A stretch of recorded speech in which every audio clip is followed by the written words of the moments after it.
Essa obra começa com um figurante à noite em seu quarto em uma taverna sentindo muita dor em seu pé, então corta para o figurante chegando na cidade algumas horas antes, todo arrebentado após uma luta.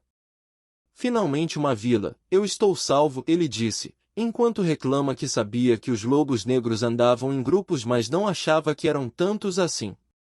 Preciso de cura, mas primeiro preciso pegar um empréstimo na associação de aventureiros, ele disse. Após pegar o empréstimo, ele decidiu ir atrás de um curandeiro na igreja, torcendo para não morrer antes de chegar lá. Porém, assim que saiu da associação, o nosso prota o aborda com licença. Você está procurando um curandeiro? Não vai precisar ir muito longe. Então nosso prota oferece curar ele por um precinho.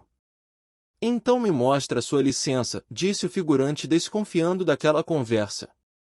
Isso porque neste mundo curandeiros ganham muito dinheiro, então muitos curandeiros falsos surgiram. Foi por isso que nasceu a licença para curandeiro, uma licença dada pela Associação de Aventureiros. Então nosso protagonista explica para eles que ao contar na associação que ele não possuía nenhuma magia de cura, eles não deram uma licença para ele. Então o figurante sai o xingando e perguntando, você não tem magia de cura, mas você é um curandeiro? Que homem louco! Então nosso protagonista começa a analisar os ferimentos do figurante, mostrando que sabia até que os ferimentos dele haviam sido feitos por lobos negros. Mas viu um ferimento em seu calcanhar e percebeu que aquele ferimento teria sido causado por um graveto. O figurante fica surpreso e então pergunta como ele sabia disso tudo. Então nosso prota diz que mesmo que ele não tenha uma licença, ele cura as pessoas para se sustentar. E disse ao figurante que se ele for ao padre ele terá que gastar 600 de gold, mas um curandeiro aventureiro irá lhe cobrar 300. Então fala que por apenas 150 ele o curaria. O figurante se cansa de ouvir aquela conversa, chamando o prota de golpista e se vira e começa a ir embora. O prota diz que ele não pode ser curado por um curandeiro e disse que vai estar em uma taverna próxima ao local aguardando o figurante.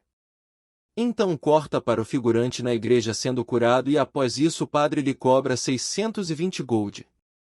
Então corta para a cena que vimos no começo da obra. O figurante em seu quarto urrando de dor, então a funcionária da taverna chega em seu quarto e o figurante se contorcendo de dor pede para ela chamar um curandeiro, sem entender o porquê daquilo pois gastou muito dinheiro com um padre. Então ele se lembra das palavras do nosso prota dizendo que ele não poderia ser curado por um curandeiro e que assim começasse a doer ele deveria ir atrás do nosso prota. Então, nosso prota aparece na porta de seu quarto dizendo, o curandeiro que não tem magias de cura está aqui. Então o prota tira uma com a cara do figurante perguntando se ele se sente melhor depois de ir em um curandeiro caro. O figurante disse que a ferida está doendo para burro, então o prota fala para ele que vai custar 300 de gold e pede para ele pagar adiantado. O figurante disse que ele havia lhe cobrado 150 antes, mas o protagonista disse que agora o ferimento está 3 vezes pior. Se você está achando caro, procure outro curandeiro, ele disse. Então o figurante, desesperadamente, diz que vai dar sua espada ao prota e que ela vale no mínimo 200 de gold. O prota aceita e diz que dessa vez ele fará por 200, então o figurante pergunta se pode morrer por causa daquele ferimento e o prota diz que se fosse algo que pudesse matar ele, ele teria o sequestrado e o curado. Explica ainda que tem coisas que não podem simplesmente ser curadas com magia de cura, uma delas é veneno. Explica que o graveto em que ele se arranhou era de uma frutinha negra que tem um veneno que paralisa quando alguém se arranha nela e é por isso que tinham muitos lobos negros próximo pois eles se aproveitam disso na hora de caçar as suas presas. Então nosso prota puxa uma faca juntamente com uns frascos de antídoto para a frutinha negra e explica que o antídoto deve ser aplicado diretamente na área ferida enquanto faz uma cara de psicopata.